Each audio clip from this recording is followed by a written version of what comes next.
আচ্ছা মেয়েরা দেখো, আজকে আমি এই অঙ্কটা বুঝিয়েছি 657 মাইনাস 482। তাহলে একে স্থানীয় মানে সাজিয়ে লিখি। 600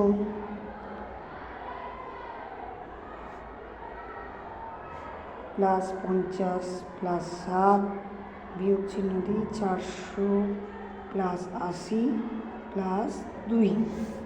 এবার দেখো, এটা তো বিয়োগ চিহ্ন দিতে হয়, কারণ বিয়োগ বলে, আর এটা ব্র্যাকেট অবশ্যই দিতে হয়। এবার দেখো 600 এরকম বিয়োগ আছে, তাহলে আমি 600 লিখলাম, তারপর বিয়োগ 400 বিয়োগ 50 বিয়োগ 80 প্লাস 7 বিয়োগ 2। এগুলো যেহেতু ব্র্যাকেট আছে, ব্র্যাকেট তুললাম, তাই মাইনাস হলো। এবার দেখো 600 থেকে 400 বিয়োগ করলে 200।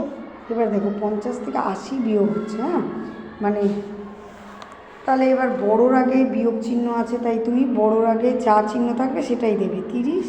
আর এখানে আছে 7 আর 2 বিয়োগ করলে কত হয় তোমার 5। এবার দেখো 200 থেকে যদি 30 এরকম বিয়োগ করো, 200 থেকে 30 বিয়োগ করলে কত হবে বলো? 200 থেকে 30 বিয়োগ করলে 170, আর 5 যোগ, তাহলে দাঁড়াচ্ছে 175।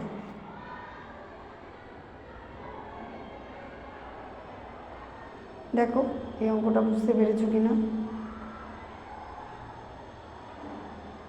তাহলে উত্তর লিখবে নির্ণয় বিয়োগফল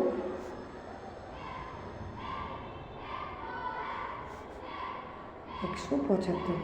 এই অঙ্কটা অনেকে আবার এরকমভাবেও করতে পারে যে এই 600-র জায়গায় ও কী করলো, 500 নিল, আর 500 হাতে থাকে 100, তখন এই 50-এর সাথে এটা অ্যাড করে দিল, তার মানে 150 হয়ে গেল। তাহলে 150 থেকে 80 বিয়োগ করলেও 30 দাঁড়ায়। যে পথেই চাও, অঙ্ক বিভিন্ন পথে যাওয়া যায়, মানে ঠিক করলেই ঠিক।